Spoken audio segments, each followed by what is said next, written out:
What the hell is streetwear? I feel like the term streetwear has kind of become this catch-all phrase for any bozo or brand that's gonna sell you some half-baked graphic design on a t-shirt. But fam, streetwear is much more than just t-shirts. There's a reason why luxury fashion houses are pulling from the streetwear Rolodex for the creative directors. There's a reason why Louis Vuitton grabbed the Virgil. There's a reason why Nigo's at Kenzo. There's a reason why Matthew Williams was at Givenchy. Streetwear has completely flipped the traditional fashion model on its head. In decades past, designers would make the clothes, buyers decided what pieces made it to retail, and then magazines like Vogue and editors like Anna Wintour would tell consumers what was cool and what wasn't cool. Now, fashion is much more democratized. Brands are more concerned with building community and communicating authenticity rather than appeasing some random gatekeeper at a magazine. So to answer the question, what is streetwear? I gotta steal a quote from the beautiful Maya Angelou, and that is, you can't really know where you're going unless you know where you've been. So this is the history of streetwear. That was corny. So throughout the 40 years that streetwear has existed, the aesthetic and style has completely changed. Like growing up in the early 2000s, this was streetwear to me. But like now this is streetwear, I guess, and this is streetwear, and this is also streetwear. So in order to break down what streetwear is, I think we have to break it down to its finest parts, into the elements of streetwear. There are three major pillars to streetwear. The first and most influential is hip-hop. Hip-hop was the language that streetwear used to communicate itself to the youth. The second pillar of streetwear is sneaker culture. Come to sneaker culture, there's an argument to be made that streetwear is just a byproduct of sneaker culture. A sneaker has needed graphic tees to match their Jordan 1s. You know what I mean? Damn. And last but not least is skate and surf culture. So now let's bring it back to hip hop. So there was a time before streetwear, the Stone Ages in regard to the streetwear aesthetic that we know today. Early hip hop and early streetwear was all about experimentation. We had artists like Africa Mambata, the Sugar Hill Gang, Grandmaster Flash, and the Furious Five. Now, if we're being honest, these rappers and these groups, they don't look like traditional rappers. When you think of rappers, you don't think of people wearing capes and leather traps. Keeping it a bean, they look more like rejects from a Prince tribute band rather than, actual rappers. It wasn't until the early 80s when we started seeing the spark of streetwear. And that spark was Dapper Dan. He was taking counterfeit logos from Louis Vuitton, Gucci, and putting it on tracksuits and jackets, but infusing these pieces with luxurious materials such as different leathers and furs. Dapper Dan was styling the hustlers, the drug dealers who then influenced the rappers. Dapper Dan was also the precursor to the logo mania trends that you saw run rampant on the runways in the early 2000s. So now if we move further along the timeline, I'm thinking like late 80s, early 90s, this was the introduction to urban wear brands. Oops, sorry, this is editing Jody from the future. Let's get out of this part. I personally hate the term urban. The term urban has been used to pigeonhole and minimize the influence of black artists and the culture they come from. If we're keeping it a bean, urban is a politically correct way to say black. And if we're keeping it an ultra bean, y'all know what word I really wanted to say. But I'm using the term urban because this was the language that was used by journalists and buyers at the time. There's a great article linked below to why we should probably stop using the word urban. Boom. Thank you again, and back to the video. These are brands such as Cross Colors, Karl Kani, 555 Soul, and Walkerwear, just to name a few. These brands help create the style and the look that has become synonymous with streetwear. An example of that is Karl Kani. Karl Kani was a Brooklyn-based designer, and he helped usher in the baggy jean. Karl Kani's denim was worn by legends such as Tupac, Nas, this guy. Let's talk about another staple in streetwear, the all-over print. When we think about streetwear and the all-over print, probably the most famous and most popular is the Bape Camel all-over print. But even that has its roots in hip-hop and urban wear. There was a plethora of different brands that were experimenting with different all-over prints on jackets and different types of t-shirts. All in all, urban wear laid the foundation for streetwear.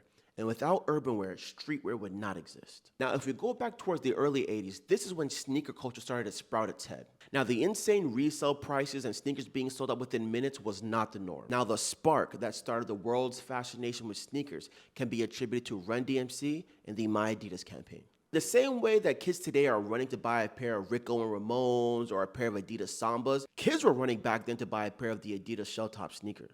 The Adidas Shell Top sneaker became the unofficial shoe of hip-hop and essentially the sneaker.